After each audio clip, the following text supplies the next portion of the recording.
오늘은 고난으로 드러나는 신자의 얼굴이라는 제목으로 하나님 말씀을 전하도록 하겠습니다. 사람에게는 많은 얼굴이 있습니다. 기뻐하는 얼굴, 걱정하는 얼굴, 두려워하는 얼굴, 분노하는 얼굴. 사람에게는 여러 가지 얼굴이 있지요. 얼굴은 나의 마음 상태를 나타내는 거울이라고 할 수가 있습니다. 얼굴은 마치 거울 같아서 나의 진짜 신앙의 모습이 어떠한가 비추어 줍니다. 당시 베드로 전서를 읽는 성도들은요, 이스라엘을 멀리 떠나와서 흩어진 나그네 디아스포라로 살고 있었습니다. 당시 로마 사회에서 예수 믿는 사람들은 세상 사람들에게 조롱거리였습니다. 예수 믿는 사람들은 황제가 주인이 아니라 예수가 인생의 주인이라고 이렇게 로마 사회에서 예수 믿는 사람들은 심한 조롱과 모욕을 겪어야 했고, 어떤 사람들은 경제적인 큰 손실을 맞이해야 했습니다.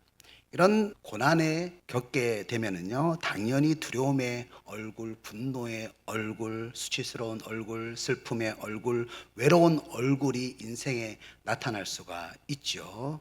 오늘 우리가 살아가는 세상도 크게 다르지가 않습니다. 우리들의 신앙은 매일매일 시험대에 오르게 되죠. 주님을 믿는다는 이유로 항상 세상에서 손해를 봐야 하는데, 하나님 이렇게 믿는 것이 맞습니까? 이렇게 고난 앞에서 두려워하고 분노하고 수치스러워하고 외로워하는 모습을 보일 때가 있습니다. 오늘 본문은 이런 질문을 하는 우리에게 이렇게 말씀합니다. 고난이 나를 무너뜨리는 것이 아니라 오히려 그 고난이 나를 빛나게 할 것이다. 여러분, 성도의 얼굴에요, 하나님의 성품이 반사가 되는데요, 오늘 우리가 이 찬양을 불렀지요. 주의 영광 빛난 광채 내게 비춰 주시옵소서. 그 밝은 얼굴 배울 때 나의 영혼 기쁘다. 오늘 본문에서 베드로 사도는요, 고난으로 인해서 신자들의 진짜 얼굴이 드러난다 이렇게 말하면서, 고난의 순간에 우리들의 얼굴이 두려움과 분노를 나타내지 말아야 합니다. 오히려 우리의 얼굴이 화평과 소망을 나타내는 그런 빛난 광채가 되어야 합니다. 빛나는 주님의 얼굴이 되어야 합니다. 이렇게 성도들에게 권면을 하고 있습니다. 고난 가운데 우리들의 얼굴은 어떤 얼굴이어야 할까요? 첫 번째로 화평의 얼굴을 가져야 합니다. 오늘 본문 11절에서 결론적으로 이렇게 말씀합니다. 악에서 떠나 선을 행하고 화평을 구하며 그것을 따르라. 화평을 구하라고 말씀하는데요, 원어의 의미로 여기서 말하는 화평은 사람과의 화평도 말하지만 하나님과의 완전한 임재를 누려라. 하나님과의 완전한 임재를 누려라. 이런 의미에서 화평입니다. 오늘 본문 바로 앞에 7절을 한번 보세요.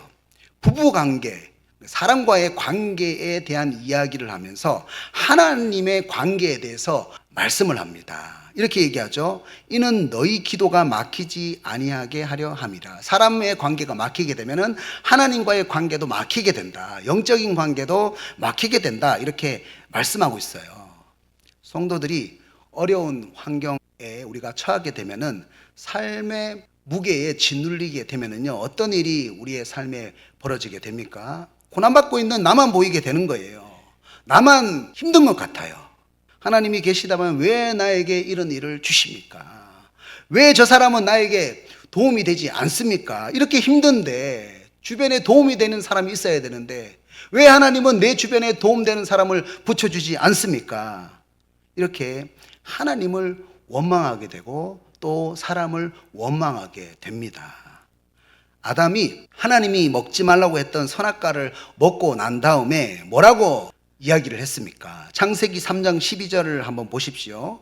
아담이 이르되 하나님이 주셔서 나와 함께 있게 하신 여자, 그가 그 나무 열매를 내게 주므로 내가 먹었나이다. 하나님이 이 여자를 주셔서 이 여자 때문에 내가 죄를 지었습니다. 이런 말이거든요. 여러분, 하나님을 향한 원망이 어디로 옮겨가게 됩니까? 사람에 대한 원망으로 옮겨가게 되는 거죠. 그래서 우리가 고난받는 환경 가운데 하나님을 원망하게 되면요, 사람을 원망하게 됩니다. 여러분, 고난 가운데 하나님과 사람을 원망하게 되면요, 어떤 현상이 일어나게 됩니까? 기도가 막히게 되는 거예요.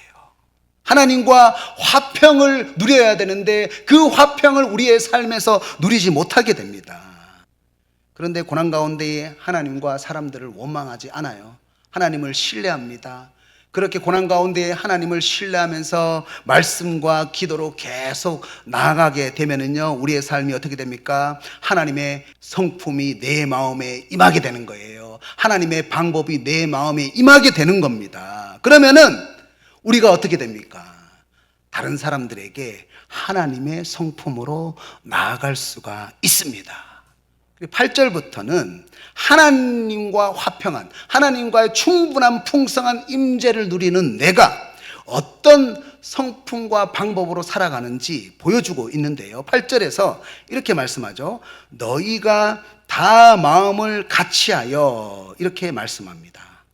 사람마다 의견이 다 다릅니다. 정말로 마음을 같이하는 것이 정말로 힘듭니다. 그런데 8절에서 마음을 같이 해라, 이렇게 말씀을 하고 있습니다. 여기서 마음을 같이 한다라는 단어가 원어로 호모프로네스라고 하는데요, 바로 조화된다라는 뜻입니다. 마음을 같이 한다는 뜻이 조화된다, 다른 사람과 조화된 사람이 된다. 그렇습니다. 모든 사람은 의견이 다릅니다. 사람마다 힘든 환경에 처하게 되면요, 의견 표현이 더 강해져요. 내 삶에 고난이 오면은요, 내가 의견을 주장할 때에 더 강하게 주장을 하게 됩니다. 그러면은 정말로 조화를 이루기가 힘이 들어요. 우리가 조화를 이루어야 되는데 이 조화를 이루기 위해서 우리 가운데 어떤 마음이 필요할까요? 8절을 보면은 이렇게 말씀하죠. 동정하며 형제를 사랑하며 불쌍히 여기며. 어떻게 하라고요? 동정하며 불쌍히 여기며. 우리가 상대방이 잘못했을 때 그 사람에 대해서 나쁘다는 생각만 합니다. 그렇죠? 그 사람이 잘못했으니까 나쁘다, 절대로 불쌍하다라고 생각을 하지 않습니다. 예수님이 십자가에 못 박히셨을 때에 어떤 일을 당하셨습니까? 백성들이 저가 남은 구원하였는데 자기 자신은 구원하지 못하는구나, 군인들이 만일 유대인의 왕이면 너를 구원하라, 이렇게 조롱을 하고 심한 모욕감을 줬습니다. 우리도 그렇게 심한 멸시와 조롱을 받을 때가 있죠. 이럴 때에 예수님은 십자가 위에서 어떻게 하셨습니까? 이렇게 기도를 하셨죠. 누가복음 23장 34절을 보면은 이렇게 기도를 하셨습니다. 이에 예수께서 이르시되 아버지, 저들을 사하여 주옵소서. 자기들이 하는 것을 알지 못함이니이다. 우리가 아이들을 양육하다 보면은 아이들이 실수를 할 때가 있잖아요. 그때 부모가 어떻게 말을 합니까? 아이가 아직 잘 몰라서 그래요. 제발 좀 용서해 주세요. 나를 봐서라도 아이가 아직 잘 몰라서 그러니까 제발 좀 용서해 주세요. 이것이 어떤 마음입니까? 부모의 마음이거든요. 하나님 아버지의 마음이고 예수 그리스도의 마음입니다. 우리를 불쌍하게 생각하는 긍휼의 사랑입니다. 우리가 하나님과 화평하게 될 때에 어떤 마음이 우리 가운데 들어오게 됩니까?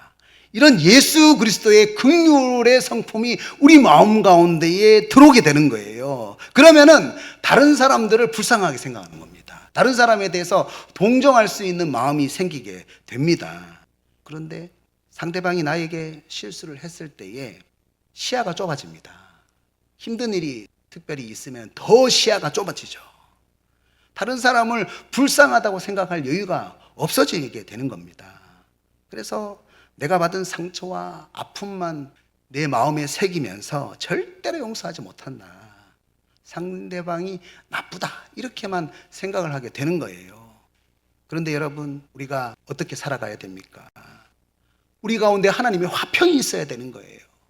우리 가운데 하나님의 화평이 있으면은 우리 마음 가운데 하나님의 긍휼의 성품, 동정하는 성품, 불쌍히 여기는 성품이 우리 가운데 임하게 되는 거예요. 우리 가운데 화평이 사라지면 어떻게 됩니까? 그 긍휼의 성품은 완전히 사라지게 되고 곧바로 그 사람을 심판하려고 하는 모습이 우리의 삶에 나타난다는 겁니다. 이런 모습을 가지고서는 절대로 조화를 이룰 수가 없어요. 예수님이 우리에게 보여주신 겸손의 사랑, 그런 아름다운 사랑의 모습이 아니에요. 우리들은 어떻게 해야 합니까? 12절에서 이렇게 말씀합니다.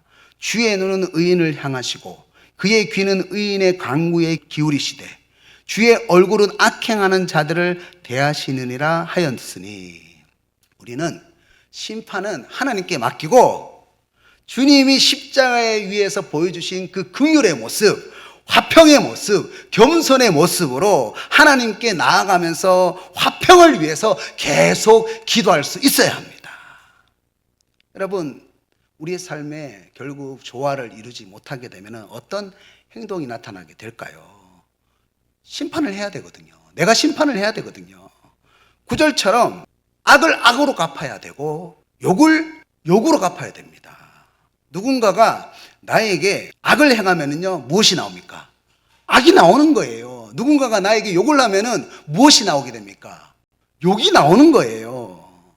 그런데 여러분, 다윗은 이런 상황에서 어떻게 했을까요? 시편 38편 12절을 보면은 다윗에게 올무를 놓고 괴악한 일을 말하면서 종일토록 음모를 꾸미는 원수의 모습이 나옵니다.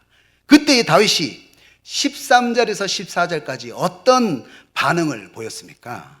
나는 못 듣는 자 같이 듣지 아니하고 말 못하는 자 같이 입을 열지 아니하오니 나는 듣지 못하는 자 같아서 내 입에 반박할 말이 없나이다. 여러분, 다윗이 들었습니까? 안 들었습니까? 들었어요. 다윗은 원수가 이상한 말을 하면서 음모를 꾸미고 함정을 파는 것을 알았습니다. 들었습니다. 그런데 뭐라고 얘기합니까? 못 듣는 자 같이 듣지 않겠다. 이게 영성이에요. 말 못하는 자 같이 입을 열지 않겠다. 이렇게 고백을 합니다. 귀로 들었는데 듣지 못한 사람처럼 행동을 하고, 내가 나에게 대한 욕을 들었는데 말을 할 수 있는데 반박할 말이 없는 사람처럼 행동을 하겠다는 겁니다. 다윗이 왜 이런 모습을 보여줍니까? 내가 아니라 하나님이 하셔야 하니까. 하나님의 성품과 방법이 나타나야 하니까. 내 방법이 나타나면 안 되니까. 나의 굴곡된 성품이 나타나면 안 되니까. 그러니까 다윗이 이런 신앙적인 모습을 보여주고 있습니다. 이것이 바로 고난 가운데에 우리가 가져야 하는 화평의 얼굴입니다. 여러분, 나에게 해가 되는 소리 계속해서 내 마음 가운데 간직하면서 새기면은요, 병돼요. 또 분노가 생겼을 때에 그 분노를 입 밖으로 내뱉게 되면은요, 내 마음이 더 상하게 됩니다. 더 관계가 복잡해질 뿐입니다. 그래서 오늘 보면 10절에서 말씀하는 것처럼 악한 말을 그쳐야 하는 거예요. 거짓된 말을 그쳐야 한다. 오늘 10절에서 말씀하고 있습니다. 우리는 상처받은 나의 모습을 친한 사람들에게 말할 때가 있죠. 나도 내 상처를 풀어야 되니까. 그때 나의 정당성을 강화하고 이해를 구하기 위해서 나도 모르게 부풀려서 이야기할 때가 참 많습니다. 내가 받아들인 그 해석이 있잖아요. 그 내가 받아들인 해석을 확대하고 강화해서 다른 사람에게 이해를 구하기 위해서 이야기할 때가 정말로 많습니다. 그래서 좋지 않는 그런 감정이 전파가 되면은요, 반드시 거짓으로 불어나게 되어 있어요. 그게 사람이에요. 그러면 어떻게 됩니까? 10절 소두에서 이렇게 말씀하지요. 그러므로 생명을 사랑하고 좋은 날 보기를 원하는 자는, 하나님께서 우리를 생명을 사랑하고 생명을 살리는 자로서 우리를 축복의 통로로서 우리를 불러주셨는데, 그 사람 또 한 사람의 생명이라는 사실을 우리가 잊어버리게 되는 거예요. 우리의 삶에 생명을 사랑하고 살리는 좋은 날이 없어져 버리게 됩니다. 그래서 9절 후반절에서 어떻게 하라고 말씀하고 있습니까? 우리는 어떤 사람도 차별하지 않고 생명을 살리는 축복의 통로로 부르심을 받았으니까 욕을 욕으로 갚지 말고 도리어 복을 빌어주라는 거예요. 그것이 바로 복을 이어받는 믿음의 유산을 가지고 있는 사람이라는 겁니다. 여러분, 내 힘으로 절대로 화평할 수 없습니다. 하나님의 화평이 내 안에 풍성하게 흘러가야 됩니다. 여러분, 힘든 고난 가운데에 하나님을 원망하는 모습이 있습니까? 그래서 그 모습이 다른 사람에게 원망하는 모습으로 혹시 흘러가고 있다고 생각하지는 않습니까? 여러분, 하나님과 화평하십시오. 어떤 상황 가운데서도 하나님을 신뢰하십시오. 우리가 고난과 핍박 가운데 내 속에 하나님을 향한 그 등불이 살아있다면 하나님과 누리는 그 화평의 풍성함 때문에 나한테 악을 쓰고 욕하는 사람한테 당연히 욕이 나와야 되는데 화평의 풍성함이 넘치게 돼가지고 예수님의 마음이 우리 가운데 임하게 되는 거예요. 불쌍하게 생각하고 동정하는 그 마음으로 복을 빌어주는 그런 축복의 사람이 되게 됩니다. 그래서 결국에는 어떻게 됩니까? 생명을 살리는 사람이 됩니다. 오늘 이 말씀을 여러분의 마음에 새기시고 고난을 통해서 더욱더 하나님과 화목의 풍성함을 누리고 많은 사람들에게 화평의 얼굴을 드러내시기를 축복합니다. 고난 가운데 우리들은 어떤 얼굴을 가져야 할까요? 두 번째로 소망의 얼굴을 가져야 합니다. 당시 로마 사회에서 많은 유대인들이 다른 나라로 흩어졌어요. 디아스포라라고 합니다. 보통 흩어진 교포들은 누구를 많이 의지합니까? 재미교포는 미국에 있는 동포들을 많이 의지하겠죠. 동족들을 많이 의지하게 되어 있습니다. 그런데 유대교를 믿는 그 사람들이 예수 믿는 사람들을 싫어하는 거죠. 그래서 사도행전을 보면은 바울을 괴롭혔던 사람이 누구였냐면 유대인들이었어요. 많은 그 유대인들이 군중들의 그 민심을 조장해가지고 바울을 로마 관리에게 고소하는 그런 장면을 사도행전에서 정말 많이 볼 수가 있습니다. 바울이 예수 믿는다는 그 이유만으로 동족들로부터 많은 죽음의 위기를 겪어야 했습니다.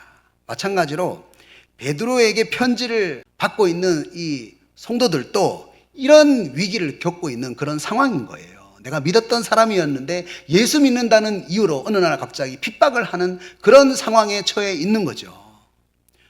또 예수를 믿게 되면은 당시 어떤 일을 당하게 되었냐면은 회당에서 출교를 당했습니다. 다른 나라에서 회당에서 모이잖아요.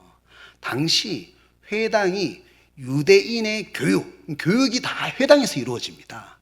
유대인의 교육과 경제 생활의 중심지였습니다. 그러니까 예수를 믿게 돼서 회당에서 출교를 당한다. 이것은 유대교를 믿는 사장 아래에서 직장 생활을 할 때가 있잖아요. 그러면은 해고가 될 수가 있는 겁니다. 그리고 또 유대교 블랙리스트가 있었어요. 유대교 블랙리스트에 예수 믿는 사람들의 이름이 올라가면서 상업활동에 상당히 큰 지장을 받게 되었습니다. 동족들이 저 사람 예수 믿는 사람이니까 경제적으로 도와주지 말라 이렇게 외면을 하는 그런 상황에 처하게 되는 거죠. 이런 가운데 예수 믿는 사람들의 마음이 위축이 되고 또 소망을 잃어버리게 되었던 거죠. 그래서 베드로는 14절에서 이렇게 권면을 합니다. 그들이 두려워하는 것을 두려워하지 말며 근심하지 말고. 이게 무슨 얘기입니까? 사람을 두려워하지 말라는 거예요. 권력을 가지고 있는 그 사람을 두려워하지 말라. 여러분, 군중 심리가 우리가 진리라고 생각하잖아요. 그런데 군중 심리가 모두 다 진리가 아닐 때가 많습니다. 여러분, 예수님을 십자가에 못 박으라 라고 했던 그 군중들이 옳았습니까? 옳지 않았습니다. 또 자국 우월주의를 내세우는 그 히틀러를 독일 군중들이 따랐잖아요. 옳습니까? 옳지 않잖아요. 진리가 아니잖아요. 집단 이기주의라는 것이 있습니다. 세상은 그렇게 집단 이기주의를 위해서 연합할 때가 있어요. 그런데 우리가 세상을 살아가면서 기준이 바뀌는 거죠. 사람들이 나를 어떻게 생각할까? 여기에 우리가 과도한 에너지를 투입하면서 살아가게 되잖아요. 타인의 시선이, 타인이 나를 바라보고 있는 그 시선이 나의 가치를 평가하는 기준이 될 때가 얼마나 많습니까? 그런데 우리가 그렇게 살아가게 되면요, 어떤 일이 벌어지게 됩니까? 분별의 기준이 바뀌게 되는 거예요. 분별의 기준이 말씀이 되어야 되는데 분별의 기준이 사람이 되는 거예요. 우리가 하나님의 말씀을 따라서, 하나님을 따라서 분별을 해야 하는데 사람이 가지고 있는 그 권력에 따라서 분별의 기준을 세우게 되는 거죠. 그러면은 어떻게 될까요? 어차피 뭐 나 하나 열심히 선하게 산다고 해가지고 달라지는 것이 없잖아. 사람들에게 핍박밖에 당할 것이 없잖아. 선하게 사는 그 가치에 대한 소중함을 분별하지 못하고 그냥 악에 대해서 타협하고 순응하면서 살게 되면서 소망을 잃어버리게 됩니다. 그래서 우리들은 이 소망을 잃어버리지 않기 위해서 다루어야 될 것이 있는데 두려움의 뿌리를 잘 다루어야 합니다. 두려움의 뿌리. 팀 켈러 목사님은 이런 말을 했습니다. 두려움은 하나님이 아니라 다른 무언가를 가장 중요한 것으로 여길 때에 생긴다. 사울 왕이 그 블레셋과 전쟁을 하는데요. 항상 전쟁을 하기 전에는 제사를 드렸거든요. 그런데 제사는 누가 드립니까? 사무엘 선지자가 제사를 드려야 했습니다. 하나님 말씀에 그렇게 정해져 있거든요. 그런데 정한 기간이 지났는데, 약속 시간이 지났는데 사무엘 선지자가 안 오는 거예요. 그러니까 사무엘상 13장 7절에서 8절까지 말씀을 보면 백성들이 떨다가 결국에는 백성들이 흩어지는 거예요. 그래서 9절에서 어떻게 합니까? 사울 왕이 사무엘 선지자 대신에 제사를 드렸어요. 여러분, 사울 왕이 누구를 의식했습니까? 흩어지는 사람들을 의식했습니다. 무엇을 의식해야 됐습니까? 하나님의 말씀을 의식해야 됐습니다. 사람들에게 받는 평가가 두려우니까 서둘러서 하나님 말씀에 절대로 하지 말라고 하는 그 행동을 하게 된 거예요. 여러분, 하나님을 신뢰한다고 한다면, 시간이 지체가 된다고 할지라도 하나님의 방법대로 사는 겁니다. 하나님의 성품대로 사는 겁니다. 내 마음 가운데 확신이 있는 거예요. 하나님의 방법대로, 하나님의 성품대로 사면 반드시 승리한다. 이런 자신감과 담담이 있는 거예요. 이것이 바로 믿음입니다. 그런데 우리가 사람들의 시선과 평가가 너무 두렵고 또 급하기 때문에 말씀의 방법보다 세상의 방법대로 할 때가 너무 많다는 거죠. 여러분, 우리의 주인이 누구입니까? 우리의 주인이 사람입니까? 아니면 하나님입니까? 그래서 오늘 본문 14절에서 사람을 두려워하지 말라. 14절에서 이렇게 말씀하고 난 다음에 15절에서 이렇게 말씀하죠. 너희 마음에 그리스도를 주로 삼아 거룩하게 하고. 너희 마음에 그리스도를 주로 삼아라. 여러분, 이 말이 무슨 말이냐면 소속을 정확하게 해라라는 거예요. 내 마음을 움직이는 동력이 사람이 나에게 하는 평가가 된다면은 내가 사람들에게 좋은 평가를 받고 싶은 거예요. 내가 영광을 받고 싶은 거예요. 그러면 내가 주인인 겁니다. 그런데 오직 내 마음을 움직이는 동력이 예수 그리스도가 된다면은 예수님이 내 마음의 주인이 되는 거예요. 그리스도가 소속이 되는 겁니다. 여러분, 예수님은 사람에게 인정받기 위해서 십자가의 길을 간 것이 아닙니다. 여러분, 십자가의 길에 사람들의 인정과 칭찬이 있었습니까? 없었어요. 예수님은 오직 우리의 죄를 구원하기 위해서 십자가를 지셨습니다. 여러분, 예수님을 움직이는 동력이 무엇이었습니까? 오직 영혼 구원을 위한 하나님의 뜻이었습니다. 다시 한번 15절 말씀을 보여주세요. 이렇게 말씀하죠. 너희 마음에 그리스도를 주로 삼아 거룩하게 하고. 지금 하나님은 이 말씀을 통해서 우리에게 질문을 하고 계십니다. 당신을 움직이고 있는 동력은 무엇입니까? 나의 소속은 어디입니까? 다른 사람에게 받는 평가가 나의 소속입니까? 그러면은 내가 주인이에요. 나의 영광이 주인입니다. 만약 나의 평가가 나를 움직이게 했다면 나의 소속은 그리스도가 아닙니다. 그리스도가 주인이 아닙니다. 나는 거룩한 사람이 아니라 많은 사람들 앞에서 거룩한 척을 하는 외식하는 사람이 되는 거예요. 그러나 하나님의 뜻과 방법이 나를 움직이게 했다면 나는 그리스도를 주인으로 섬기는 거룩한 사람이 되는 거예요. 여러분, 우리 스스로 절대로 자신감과 담대함을 가질 수가 없어요. 그런데 우리의 삶에 그리스도가 주인이 되면은요, 나를 움직이는 동력이 예수 그리스도가 된다면, 영혼 구원이 된다면 하나님이 나에게 자신감을 부어 주십니다. 하나님이 나에게 담대함을 부어 주십니다. 하나님의 뜻과 방법, 하나님의 성품은 반드시 승리합니다. 의를 위해서 고난을 받을지라도 끝까지 나는 선을 행할 거야. 이렇게 하나님으로부터 소망이 생기게 되는 거예요.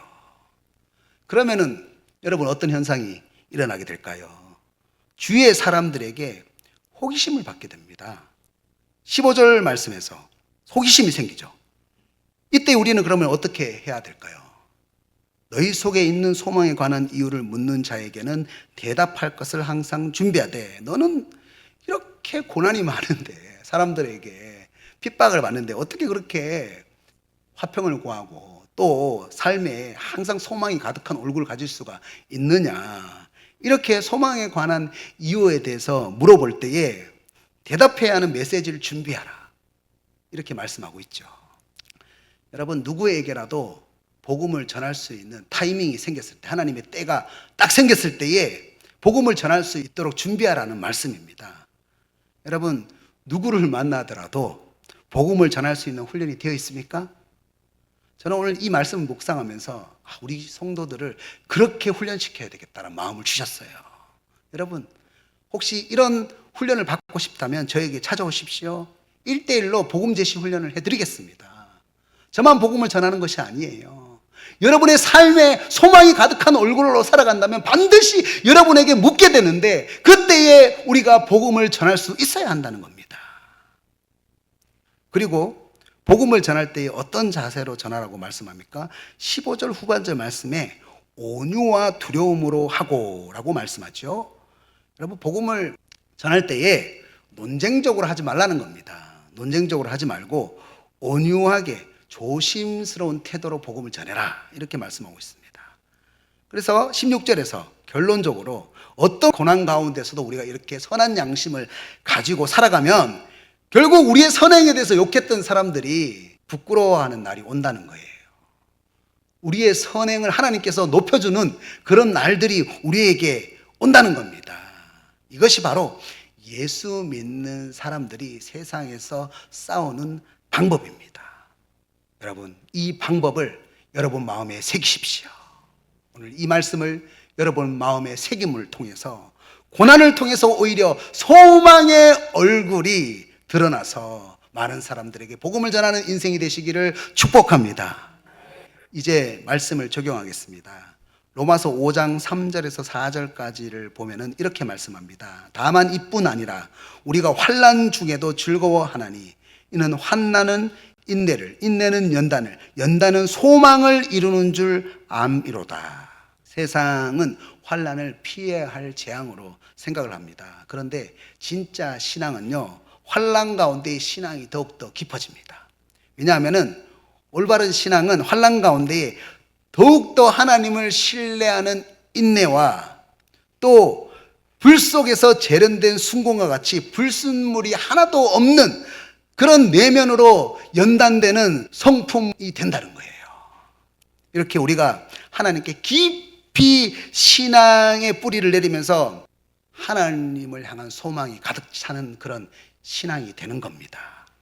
그래서 고난 가운데의 신자의 얼굴은 더욱더 해같이 밝게 빛나게 됩니다.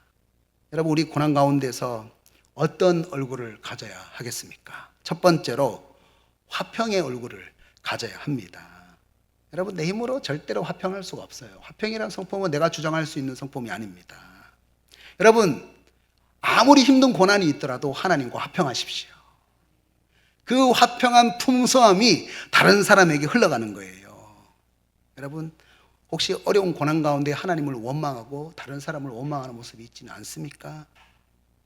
우리가 고난과 핍박 가운데 내 속에 하나님을 향한 그 등불이 살아있다면 하나님과 누리는 그 화평의 교제의 풍성함 때문에 아무리 다른 사람이 나에 대해서 욕을 하더라도 욕이 나오지 않고 화평의 풍성함이 넘쳐서 그 사람을 불쌍하게 생각하고 동정하면서 오히려 복을 빌어주는 그런 생명을 살리는 사람이 될 수가 있습니다. 여러분, 우리가 그런 사람이 됩시다. 두 번째로 우리가 어떤 얼굴을 고난 가운데 가져야 할까요? 소망의 얼굴을 가져야 합니다. 여러분, 나를 움직이는 동력이 무엇입니까? 여러분, 사람을 두려워합니까? 하나님을 두려워합니까? 만약 내가 사람들에게 받는 그 평가 때문에 내가 움직였다면 내 인생의 주인은 예수님이 아닙니다. 내가 다른 사람에게 좋은 평가를 받고 영광받고 싶은 거예요. 내가 주인인 거예요. 사람들에게 내가 거룩한 사람이 되는 것이 아니라 사람들에게 거룩한 사람으로 외식하는 사람이 되는 거예요. 그러나 여러분, 하나님의 뜻과 방법과 성품이 내 삶을 움직이게 한다면 나는 예수 그리스도가 내 인생의 주인이 되는 거예요. 여러분, 우리 삶에 그리스도가 주인이 되어야 됩니다. 예수 그리스도가 주인이 된 사람은요, 하나님의 뜻과 방법은 반드시 승리할 거야. 반드시 승리할 거야.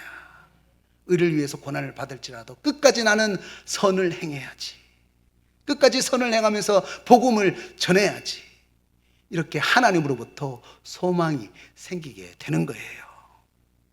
여러분, 고난 가운데에 우리가 가지는 얼굴은 어떻습니까? 주님이 오늘 우리에게 묻고 계십니다. 욕하는 대로 욕으로 갚아주는 얼굴을 가지고 있지는 않습니까? 분노하는 대로 분노로 갚아주는 그런 얼굴을 가지고 있지는 않습니까? 혹시 사람을 두려워하는 그런 얼굴을 가지고 있지는 않습니까?